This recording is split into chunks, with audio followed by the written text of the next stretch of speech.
Hi all, മായ 2017 Autodesk മായ 2017 animation പാർട്ടുമായി ബന്ധപ്പെടുത്തിയുള്ള കാര്യങ്ങളാണ് നമ്മൾ ഈ ഒരു ലെസണിൽ നമ്മൾ ചർച്ച ചെയ്യുന്നത്.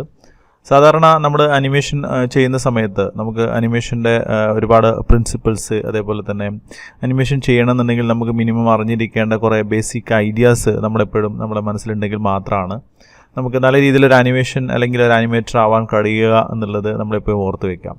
ഇവിടെ നമ്മൾ അനിമേഷൻ ചെയ്യാൻ വേണ്ടിയിട്ട് നമ്മൾ യൂസ് ചെയ്യുന്നത് മായ സോഫ്റ്റ്വെയർ ആണ്. നമുക്ക് ഇന്ന് മാർക്കറ്റിൽ ഒരുപാട് സോഫ്റ്റ്വെയർസ് ഇന്ന് ഫ്രീ ആയിട്ടുള്ളതും അതേപോലെ തന്നെ പെയ്ഡ് ആയിട്ടുള്ളതും ഫ്രീ ഫൗണ്ടേഷൻ്റെ ഭാഗമായിട്ടുള്ളതുമായിട്ടുള്ള ഒരുപാട് സോഫ്റ്റ്വെയർസ് നമുക്ക് ഇന്ന് അവൈലബിൾ ആണ്.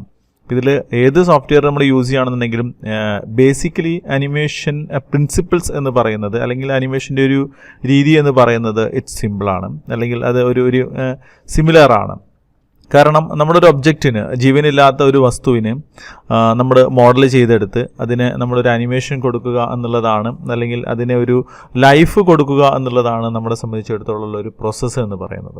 അപ്പം ഇങ്ങനെ ചെയ്യുന്ന സമയത്ത് ഈ പ്രോസസ്സുകളെ നമുക്ക് ഭംഗിയുള്ള രീതിയിലേക്കാക്കി മാറ്റാൻ വേണ്ടിയിട്ട് അതിന് നമ്മൾ നിർബന്ധമായിട്ടും നമ്മൾ അറിഞ്ഞിരിക്കേണ്ട കുറേ കാര്യങ്ങൾ നമ്മളെപ്പോഴും പ്രാക്ടീസ് ചെയ്തുകൊണ്ടിരിക്കുക എന്നുള്ളതാണ്. അപ്പോൾ ഇങ്ങനെ നമ്മൾ നിർബന്ധമായിട്ട് നമ്മൾ ചെയ്തുകൊണ്ടിരിക്കുമ്പോൾ ഒരു എക്സാമ്പിൾ പറയുകയാണെന്നുണ്ടെങ്കിൽ നമ്മളൊരു ക്യാരക്ടർ അല്ലെങ്കിൽ ഒരു ഒബ്ജക്റ്റ് മുകളിൽ നിന്ന് താഴേക്ക് വീഴുന്ന സമയത്ത് അതിനുണ്ടാകുന്ന ഒരു ടൈം എന്ന് പറയുന്നത് നമ്മളെ സംബന്ധിച്ചിടത്തോളം ഇമ്പോർട്ടൻ്റ് ആണ്. അപ്പോൾ അത് സമയം നമ്മൾ വളരെ ഫാസ്റ്റായിട്ടാണ് ആ ഒബ്ജക്റ്റ് താഴേക്ക് വീണത് എന്നുണ്ടെങ്കിൽ ആ ഒബ്ജക്റ്റ് നമുക്ക് വെയിറ്റ് ഇല്ലാത്തൊരു ഒബ്ജക്റ്റാണ് എന്നുള്ളതാണ് വെയിറ്റ് ഉള്ള ഒരു ഒബ്ജക്റ്റാണ് എന്നുള്ളൊരു ഫീലാണ് നമുക്ക് ഉണ്ടാവുക. നേരെ മറിച്ച് അതേ ഒബ്ജക്റ്റ് തന്നെ വളരെ സാവധാനം മുകളിൽ നിന്ന് വിട്ടിട്ട് താഴേക്ക് എത്താൻ എടുക്കുന്ന സമയം എന്ന് പറയുന്നത് കുറച്ചും കൂടെ ദൈർഘ്യമുള്ളതാണെങ്കിൽ നമുക്ക് അത് വെയിറ്റ് ഇല്ലാത്തൊരു ഒബ്ജക്റ്റായിട്ട് നമുക്ക് ഫീൽ ചെയ്യുന്നു എന്നുള്ളതാണ്. അത് നമ്മളൊരു റബ്ബർ ബോൾ ഒരു മെറ്റൽ ബോളും അതേപോലെ തന്നെ ഒരു മരത്തിൽ നിന്ന് അതിൻ്റെ ഒരു ശിഖരത്തിൽ നിന്ന് വരുന്ന ഒരു ഇല വീഴുന്ന സമയത്തുണ്ടാകുന്ന ഡിഫറൻസ് നമുക്ക് രണ്ടും വ്യത്യസ്തമാണ്. അതിനുണ്ടാകുന്ന സമയം എന്ന് പറയുന്നത് വ്യത്യസ്തമാണ്. ഇപ്പം ഇങ്ങനെ നമ്മൾ സമയങ്ങളെ നമ്മൾ ക്രമീകരിച്ച് മനസ്സിലാക്കുമ്പോൾ നമുക്ക് അനിമേഷനെ സംബന്ധിച്ചിടത്തോളം ഒരു പ്രിൻസിപ്പിൾ മനസ്സിലാക്കുന്നു എന്നുള്ളതാണ് അതിൻ്റെ യാഥാർത്ഥ്യം എന്ന് പറയുന്നത്. ഇപ്പം ഇത്തരത്തിൽ അനിമേഷനുമായി ബന്ധപ്പെടുത്തി നമുക്ക് ഒരുപാട് കാര്യങ്ങൾ ഇങ്ങനെ നമ്മുടെ പ്രകൃതിയിൽ നിന്നും നമ്മുടെ ഒരു ചുറ്റുപാടുകളിൽ നിന്നുമൊക്കെ നമ്മൾ മനസ്സിലാക്കിയെടുത്തുകൊണ്ട് വേണം റിയലി നമ്മളൊരു അനിമേഷനിലേക്ക് കടന്നു വരാൻ എന്നുള്ളതാണ് തുടക്കം എന്നുള്ള രീതിയിൽ എനിക്ക് ഇങ്ങടുത്ത് പറയാനുള്ളത്. നമ്മൾ പ്രീവിയസ് വീഡിയോസിലൊക്കെ നമ്മൾ അനിമേഷൻ പ്രിൻസിപ്പിൾസിനെ കുറിച്ച് വളരെ വിശദമായിട്ട് തന്നെ നമ്മളതിനെക്കുറിച്ച് ഡിസ്കസ് ചെയ്തിട്ടുണ്ട്. അപ്പോൾ നമ്മൾ ആ പ്രിൻസിപ്പിൾസ് മനസ്സിലാക്കാം. അറ്റ് ദ സെയിം ടൈം നമ്മളൊരു ബെസ്റ്റ് അനിമേറ്റർ ആവാൻ വേണ്ടിയിട്ട് നമ്മൾ ഇത്തരത്തിലുള്ള കുറേ കാര്യങ്ങളും കൂടെ കണ്ടിന്യൂസ്ലി പ്രാക്ടീസ് എന്നുള്ള ഒരു രീതി നമ്മളെപ്പോഴും നമ്മൾ കീപ്പ് ചെയ്യുകയാണെന്നുണ്ടെങ്കിൽ it will be very easy to understand animation എന്നുള്ളതാണ് എനിക്ക് പറയാനുള്ളത്. ഇവിടെ നമ്മൾ സോഫ്റ്റ്വെയറിലേക്ക് വരികയാണെന്നുണ്ടെങ്കിൽ സോഫ്റ്റ്വെയറിൽ നമുക്ക് നോക്കുന്ന സമയത്ത് നമ്മൾ ഇതിൻ്റെ മോഡലിംഗ് ഓപ്ഷൻസിൽ നമ്മൾ പറഞ്ഞ അതേ കാര്യങ്ങളൊക്കെ തന്നെയാണ് നമ്മൾ ഇതിൻ്റെ ഇൻ്റർഫേസുമായി ബന്ധപ്പെടുത്തി നമുക്ക് പറയാനുള്ളത്. ഇൻ്റർഫേസിൽ നമ്മൾ നോക്കിയത് മായ എന്ന് പറയുന്ന സോഫ്റ്റ്വെയറിൻ്റെ ഇവിടെ മോഡലിംഗ് ഓപ്ഷൻസ് ആണ് എന്നുണ്ടെങ്കിൽ നമുക്കിവിടെ ഇത് അനിമേഷൻ മെനുവിലേക്ക് നമ്മൾ ചേഞ്ച് ചെയ്യുക എന്നുള്ളതാണ് നമുക്ക് ആദ്യമായിട്ട് ചെയ്യാനുള്ളത്. അനിമേഷനിലേക്ക് വരുമ്പോൾ നമുക്ക് ശരിക്കും നമ്മൾ തുടക്കത്തിലൊന്നും അതിൻ്റെ മെനു വൈസ് ആയിട്ടുള്ള കാര്യങ്ങളൊന്നും നമുക്ക് ആവശ്യമില്ലെങ്കിൽ പോലും നമുക്ക് വളരെ ഡീറ്റെയിൽ ആയിട്ടുള്ള അനിമേഷനിലേക്ക് പോകുന്ന സമയത്ത് ഇതെല്ലാം വളരെ ഇമ്പോർട്ടൻ്റ് ആയിട്ട് നമുക്ക് ആവശ്യമുള്ളതാണ് എന്നുള്ളത് നമ്മൾ മനസ്സിലാക്കാം. ഇവിടെ ആദ്യമായിട്ട് നമ്മൾ ഇതിൻ്റെ ഒരു അനിമേഷൻ റിലേറ്റഡ് ആയിട്ടുള്ള ഒരു ഇൻ്റർഫേസിനെ കൂടെ നമുക്കൊന്ന് പരിചയപ്പെടാം. അപ്പോൾ ലാസ്റ്റ് കഴിഞ്ഞ വീഡിയോകളിലൊക്കെ നമ്മൾ മോഡലിങ്ങുമായി റിലേറ്റഡ് ആയിട്ടുള്ള അതിൻ്റെ ഇൻ്റർഫേസ് ഡിസൈൻസ്, അതിൻ്റെ ലേഔട്ട്സുകൾ ഏതൊക്കെയാണ് നമുക്ക് ആവശ്യം വരുന്നത് എന്നുള്ളതിനെക്കുറിച്ചായിരുന്നു നമ്മൾ ചർച്ച ചെയ്തിട്ടുണ്ടായിരുന്നത്. പക്ഷേ ഇവിടെ നമുക്ക് അനിമേഷൻ ആയതുകൊണ്ട് തന്നെ അനിമേഷനുമായി ബന്ധപ്പെടുത്തിയുള്ള കുറച്ച് കാര്യങ്ങൾ കൂടെ നമുക്ക് ഡിസ്കസ് ചെയ്യേണ്ടതുണ്ട്. ഇവിടെ നമ്മൾ നോക്കുന്ന സമയത്ത് നമുക്ക് സാധാരണ നമ്മളിവിടെ ഉള്ളത് നമുക്ക് താഴെ കാണുന്നത് ഇതിൻ്റെ ടൈം ലൈനറാണ്. ടൈം ലൈനിൽ നമുക്ക് എത്ര ഫ്രെയിംസ് ആണോ നമ്മുടെ അനിമേഷൻ നമ്മൾ തീരുമാനിക്കുന്നത് എന്നുള്ളതാണ് ടൈം ലൈൻ കൊണ്ട് ഉദ്ദേശിക്കുന്നത്. അതായത് നമ്മൾ നോക്കുന്ന സമയത്ത് നമുക്കിവിടെ ഡിഫോൾട്ടായിട്ട് നമുക്ക് കിട്ടുന്നത് 200 ഫ്രെയിംസ് ആണ് നമുക്കിതിൽ മായ ഓപ്പൺ ചെയ്യുന്ന സമയത്ത് നമുക്ക് ഈ ഒരു ഓപ്ഷനിൽ നമുക്ക് അവൈലബിൾ ആയിട്ടുള്ളത്. ഇത് നമുക്ക് വേണമെന്നുണ്ടെങ്കിൽ ഇപ്പോൾ ഒരു സെക്കൻഡിനെ നമുക്ക് അതിനെ ഡിവൈഡ് ചെയ്യാം. ഇവിടെ നമുക്കത് ഡിവൈഡ് ചെയ്യാനുള്ളൊരു ഓപ്ഷൻ ഉണ്ട്. ആക്ച്വലി നമ്മൾ അനിമേഷൻ പ്രിഫറൻസ് എന്ന് പറയുന്ന ഓപ്ഷൻ നമുക്കിതിൻ്റെ റൈറ്റ് സൈഡിൽ നമുക്കിവിടെ കാണാൻ കഴിയും. ഇവിടെ ജസ്റ്റ് ക്ലിക്ക് ചെയ്ത് കഴിഞ്ഞാൽ automatically you will get A window like this. അപ്പം ഇതിൽ നമുക്ക് ടൈം സ്ലൈഡർ എന്ന് പറഞ്ഞുകൊണ്ട് ടൈം സ്ലൈഡറിൻ്റെ ഓപ്ഷൻസ് നമുക്കിവിടെ കാണാം. ഈ ടൈം സ്ലൈഡറിൻ്റെ ഓപ്ഷൻസിനകത്ത് നമുക്ക് പ്ലേ ബാക്ക്, സ്റ്റാർട്ട്, എൻഡ് എന്നൊക്കെ പറഞ്ഞുകൊണ്ടുള്ള ഓപ്ഷൻസ് നമ്മൾ ഇവിടുന്ന് തുടങ്ങണം, ഇവിടുന്ന് അവസാനിപ്പിക്കണം തുടങ്ങിയുള്ള കാര്യങ്ങളിലൊക്കെ താഴെയായിട്ട് നമുക്ക് പ്ലേ ബാക്ക് സ്പീഡ് എന്ന് പറഞ്ഞുകൊണ്ടൊരു ഓപ്ഷൻ കാണാം. ഓക്കെ, പ്ലേ ബാക്ക് സ്പീഡ് എന്ന് പറയുന്നത് ഇവിടെ നമുക്ക് കുറച്ച് ഓപ്ഷൻസ് ഉണ്ട്. Play every frame, then real time 24 FPS, half 12 frame per second, twist 48 and other എന്ന് പറഞ്ഞുകൊണ്ട് നമുക്ക് കുറച്ച് ഓപ്ഷൻസ് കാണാം. ഇവിടെ ഇറ്റ് മീൻസ് ആക്ച്വലി നമുക്കൊരു ആനിമേഷൻ ഫീൽ അറ്റ്ലീസ്റ്റ് നമുക്ക് കിട്ടണമെന്നുണ്ടെങ്കിൽ ഒരു 12 to 16 ഫ്രെയിമെങ്കിലും നമുക്കുണ്ടെങ്കിലാണ് നമുക്കതൊരു മൂവിങ് ഓപ്ഷനായി മൂവിങ് ഫീല് നമുക്ക് ഉണ്ടാവുള്ളൂ. അത് നമ്മൾ ബേസിക്കായിട്ട് മനസ്സിലാക്കേണ്ടതാണ്. കാരണം നമ്മൾ ഒരു സെക്കൻഡിനെ നമുക്ക് എത്ര ഇമേജുകളായിട്ട് മാറ്റുന്നു എന്നുള്ളതാണ് ശരിക്കും പറഞ്ഞു കഴിഞ്ഞാൽ നമ്മൾ ഈ ഫ്രെയിം പെർ സെക്കൻഡ് എന്ന് പറയുന്നത്. ഒരു സെക്കൻഡിൽ നമുക്ക് എത്ര ഫ്രെയിംസ് വേണം, എത്ര ഇമേജുകൾ വേണം എന്നുള്ളത് തീരുമാനിക്കുകയാണ്. ഇവിടെ നമുക്ക് ഇപ്പോൾ ഒരു റിയൽ ടൈം ഫീൽ നമുക്ക് കിട്ടണമെന്നുണ്ടെങ്കിൽ റിയൽ ടൈം 24 FPS എന്ന് പറഞ്ഞ FPS means frame per second. ഇപ്പോൾ ഇവിടെ റിയൽ ടൈം എന്നുകൊണ്ട് ഉദ്ദേശിക്കുന്നത് നമുക്ക് ആ ഒരു എക്സാക്റ്റ് നമ്മളൊരു മോഷന് വൃത്തികേടില്ലാത്ത ഏറ്റവും മിനിമം നമുക്കുണ്ടായിരിക്കേണ്ട ഏറ്റവും ഒരു ക്വാളിറ്റി മെയിൻറ്റെയിൻ ചെയ്യാനൊക്കെ പറ്റുന്ന രീതിയിലുള്ള ഒരു ഫ്രെയിം പെർ സെക്കൻഡാണ്, ഒരു ഫ്രെയിം റേറ്റ് ആണ് 24 എന്ന് പറയുന്നത്. അത് കുറച്ചും കൂടി ഡീറ്റെയിൽ നമുക്ക് 25, 60 വരെയൊക്കെ പോകുന്നുണ്ട്. ഇപ്പോൾ 60 എന്നൊക്കെ പറയുന്നത് വളരെ ഡീറ്റെയിൽ ആണ്. ഒരു സെക്കൻഡിൽ തന്നെ നമുക്ക് 60 ഇമേജുകൾ വരിക എന്ന് പറയുമ്പോൾ I can imagine that will be A very more detail.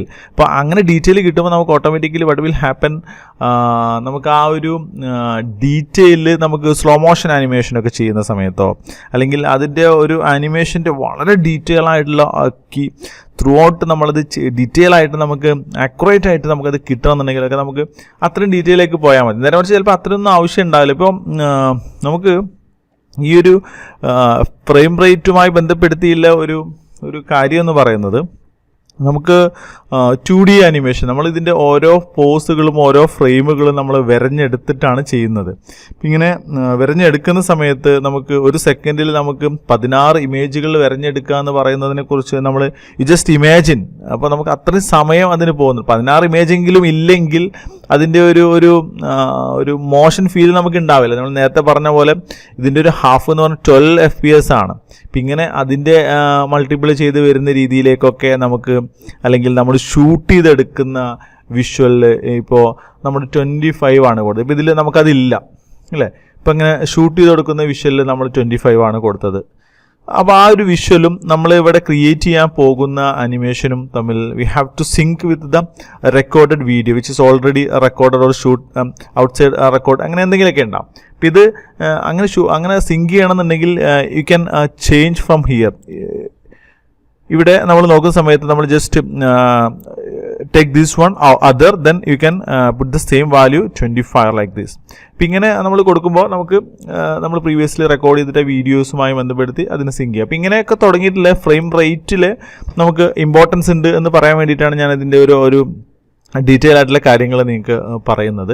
അപ്പോൾ അത് നോക്കിയിട്ട് നമുക്ക് ആനിമേഷനിലേക്ക് കടക്കാം എന്നർത്ഥം. ഇപ്പോൾ ഇവിടെ നമുക്ക് ഡിഫോൾട്ടായിട്ട് നമുക്കിവിടെ ഒരു 24 എന്നുള്ള രീതിയിൽ തന്നെ നമ്മൾ വെച്ചു. ജസ്റ്റ് ഞാനിവിടെ സേവ് കൊടുക്കുകയാണ്. ഇപ്പോൾ നമുക്ക് 200 ഫ്രെയിംസ് എന്ന് പറയുമ്പോൾ നമുക്ക് 200 ഡിവൈഡ് ബൈ 24 എന്ന് പറയുമ്പോൾ നമുക്കിത് എത്ര സെക്കൻഡ് ഉണ്ട് എന്നുള്ളതിനെക്കുറിച്ച് നമുക്കൊരു ഐഡിയ ഉണ്ട്. ഇപ്പോൾ നമുക്ക് ഒരൊറ്റ സെക്കൻഡ് വീഡിയോ ആണെന്നുണ്ടെങ്കിൽ നമുക്ക് ജസ്റ്റ് ഇവിടെ 24 എന്ന് മാത്രം അടിച്ചു കഴിഞ്ഞാൽ ഒരൊറ്റ സെക്കൻഡ് കൊണ്ട് നമുക്ക് 24 അതായത് 1, 2, 3 എന്ന് പറഞ്ഞുകൊണ്ട് നമുക്കിവിടെ മെയിൻറ്റെയിൻ ചെയ്തിട്ടുണ്ട്. അപ്പോൾ ഇതാണ് ഇതിൻ്റെ ഒരു ഫ്രെയിം റേറ്റിൻ്റെ ഒരു ഐഡിയ എന്ന് പറയുന്നത്. ബേസിക്കലി ഈ ഒരു ഐഡിയ നമ്മൾ മനസ്സിലാക്കിയിരിക്കാം. ഇവിടെ ഞാൻ കുറച്ചും കൂടെ അതിൻ്റെ ഒരു 2 സെക്കൻഡ് വീഡിയോ എന്നുള്ള രീതിയിലേക്ക് നമ്മളിതിനെ കൺവേർട്ട് ചെയ്യണം. ഇപ്പോൾ 2 സെക്കൻഡ് വീഡിയോ ജസ്റ്റ് ഇവിടെ എൻ്റർ ചെയ്താൽ ഓട്ടോമാറ്റിക്കലി നമുക്കിവിടെ ഇത് ടോട്ടൽ 2 സെക്കൻഡ് ആ ഒരു വീഡിയോ എക്സ്പാൻഡ് ചെയ്ത് കിട്ടി. നമുക്കിവിടെ 100 കൊടുക്കുകയാണെന്നുണ്ടെങ്കിൽ ഓട്ടോമാറ്റിക്കലി ഇവിടെ 100 ആയി. ഇവിടെ നമുക്ക് വേറൊരു ഓപ്ഷനും കൂടെ ഉണ്ട്. ഇവിടെ നമ്മൾ നോക്കുന്ന സമയത്ത് നമുക്ക് ഇതിൽ നമുക്ക് 50 എന്ന് ഞാൻ എൻ്റർ ചെയ്യുകയാണെന്നുണ്ടെങ്കിൽ ഇത് ഈ ഒരു റേഞ്ച് നമുക്ക് ഇതിനെ കൺട്രോൾ ചെയ്യാൻ കഴിയുമെന്നർത്ഥം. അതായത് 50ലേക്ക് നമുക്കതിനെ മൂവ് ചെയ്തു. പക്ഷേ നമുക്കിത് ടോട്ടൽ നമ്മൾ നോക്കുന്ന സമയത്ത് നമുക്കിതിങ്ങനെ എക്സ്പാൻഡ് ചെയ്യാനുള്ള ഓപ്ഷൻ ഉണ്ട് എന്നർത്ഥം.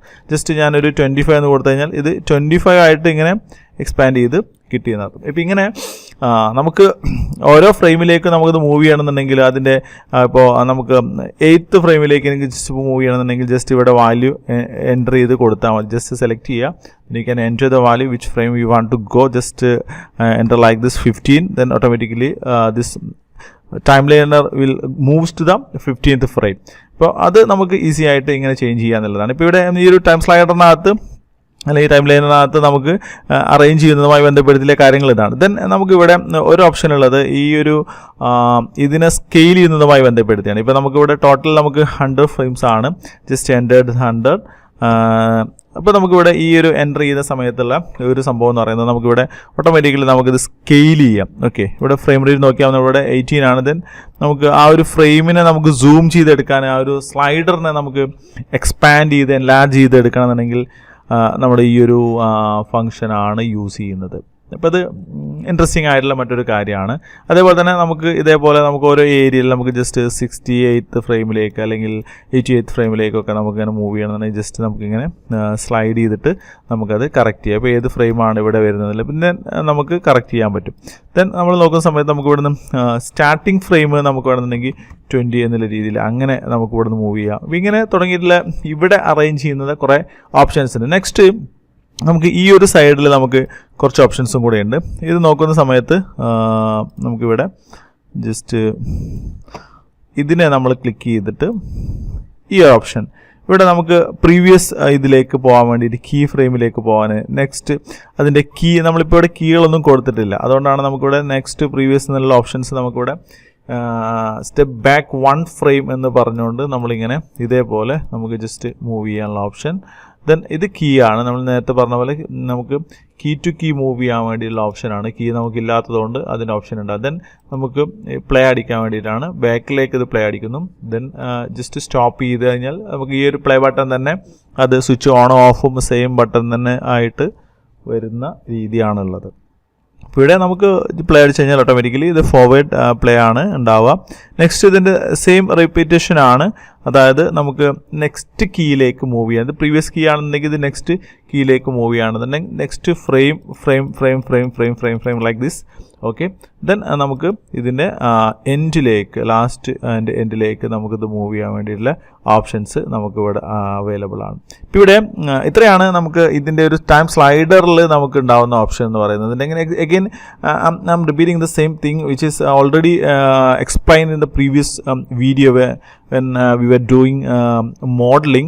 That is none other than just like undo option to on infinite. Okay, infinite നമ്മൾ ഓൺ ചെയ്ത് കഴിഞ്ഞാൽ നമുക്ക് ഉണ്ടാകുന്ന ഒരു ഓപ്ഷൻ എന്ന് പറയുന്നത് നമുക്ക് എത്ര തവണ നമ്മൾ അനിമേഷൻ നമ്മൾ ചെയ്ത് ചിലപ്പോൾ വരുന്ന സമയത്ത് നമുക്കതിൻ്റെ ആകെ ഡിസോർഡർ ആയി പോയിട്ടുണ്ട്. അപ്പോൾ ആ ഒരു ഓർഡറൊക്കെ നമുക്ക് കറക്റ്റ് ചെയ്യണമെന്നുണ്ടെങ്കിൽ നമുക്ക് ഇത് ആവശ്യമുള്ളതാണ്. അപ്പോൾ ഇത് നമ്മൾ മിസ്റ്റേക്സുകൾ വരുത്തിയതിന് ശേഷം അല്ല ഇത് ചെയ്യേണ്ടത്. നമ്മൾ മിസ്റ്റേക്ക് വരുത്തുന്നതിൻ്റെ മുമ്പ്, അതായത് നമ്മൾ വർക്ക് സ്റ്റാർട്ട് ചെയ്യുന്നതിൻ്റെ ആ ഒരു സമയത്ത് തന്നെ നമ്മളിത് ഇൻഫിനൈറ്റ് എന്നുള്ള രീതിയിലോ അല്ലെങ്കിൽ ഇൻഫിനിറ്റ് എന്നുള്ള രീതിയിലോ നമ്മൾ ഈ സംഭവങ്ങൾ കൊടുത്തു കഴിഞ്ഞാൽ നമുക്ക് പിന്നീട് അത് അൺഡു ചെയ്തെടുക്കാൻ ഇത്രയും ഓപ്ഷൻസ് നമുക്ക് ഉണ്ടാവും. ഓക്കെ, അപ്പോൾ ഇത് നമ്മൾ ഫിനിറ്റ് നമ്മൾ 50 വരെയാണ് നമ്മളിങ്ങനെ കൊടുത്തിട്ടുണ്ടാകും. 50 നമ്മളിങ്ങനെ എന്തിനാണ് ഇപ്പോൾ നമുക്ക് സ്വാഭാവികമായിട്ട് നമുക്കിങ്ങനെ ഒരു കൺഫ്യൂഷൻ വരാൻ സാധ്യതയുണ്ട്. നമ്മളെന്നാൽ പിന്നെ ജസ്റ്റ് ഇൻഫിനിറ്റ് കൊടുത്താൽ പോരെ, നമുക്ക് ഫുൾ ചെയ്ത് കഴിഞ്ഞാൽ ഓക്കെ എല്ലാം കിട്ടുമല്ലോ എന്നുള്ളത്. പക്ഷെ അങ്ങനെ അതിലൊരു പ്രശ്നം എന്ന് പറയുന്നത് ആക്ച്വലി നമ്മുടെ ഇൻഫിനിറ്റ് കൊടുക്കുകയാണെന്നുണ്ടെങ്കിൽ നമ്മൾ ചെയ്തുകൊണ്ടിരിക്കുന്ന എല്ലാ ഇതിൻ്റെയും സ്റ്റെപ്പ് ബൈ സ്റ്റെപ്പായിട്ട് ഇതിങ്ങനെ റെക്കോർഡ് ചെയ്ത് വെക്കുന്ന പോലെ നമ്മളിതിൻ്റെ ക്യാഷ് മെമ്മറിയിലേക്ക് ഇതെല്ലാം ഇങ്ങനെ വന്നുകൊണ്ടിരിക്കും. അപ്പം അങ്ങനെ വരുമ്പോൾ ഓട്ടോമാറ്റിക്കലി ഉണ്ടാകുന്ന പ്രശ്നം നമ്മുടെ സിസ്റ്റം വളരെ ഹാങ് ആയി പോവും, മെമ്മറി ഫുള്ളായി വരും. അപ്പോൾ അത് നമുക്ക് സ്ലോ ആയിട്ട് സിസ്റ്റം വരാനുള്ള പ്രശ്നങ്ങളൊക്കെ ഉണ്ട്. അപ്പോൾ അതൊക്കെ അവോയ്ഡ് ചെയ്യണമെന്നുണ്ടെങ്കിൽ നമുക്ക് ഏറ്റവും ഈസി ആയിട്ടുള്ള ഒരു രീതി എന്ന് പറയുന്നത് നമുക്ക് വേണ്ട ഒരു 100 അല്ലെങ്കിൽ ഒരു 150 ഒക്കെ വെച്ചിട്ട് അങ്ങനെ തന്നെ പോകുന്നതാണ്. നമുക്ക് അതിൽ കൂടുതൽ ബാക്കിലേക്ക് പോകുന്ന രീതിയിലേക്ക് തെറ്റിപ്പോയി കഴിഞ്ഞാൽ പോവാതിരിക്കാൻ വേണ്ടിയിട്ടുള്ള മാർഗ്ഗങ്ങൾ നമ്മൾ കാണുക എന്നുള്ളതാണ്. പിന്നെ അണ്ടു ഓണും ഓഫും ഓപ്ഷൻസ് ഉണ്ട്. അത് നിങ്ങൾക്ക് എടുത്തിട്ട് അങ്ങനെ വേണമെങ്കിലും ഇത് ചെയ്തെടുക്കാമെന്ന് അർത്ഥം. ഇപ്പോൾ ഈ ഒരു കാര്യങ്ങൾ നമുക്ക് ഇവിടെ നമ്മൾ വർക്ക് സ്റ്റാർട്ട് ചെയ്യുന്നതിന് മുമ്പ് നമ്മൾ ശ്രദ്ധിക്കുക എന്നുള്ളതാണ് എനിക്ക് പറയാനുള്ളത്. ദെൻ നമുക്ക് ഒബ്ജക്റ്റ് ക്രിയേറ്റ് ചെയ്തിട്ടുള്ള എങ്ങനെയാണ് നമ്മൾ ഈ ഒരു ഓപ്ഷൻസിനെ നമ്മൾ മൂവ് ചെയ്തിട്ട് നമ്മളെങ്ങനെയാണ് കൺട്രോൾ ചെയ്യുന്നത് എന്നുള്ളത് നമുക്ക് അടുത്ത ഒരു സെഷനിൽ നമുക്ക് ഡിസ്കസ് ചെയ്യാം. ഓക്കെ.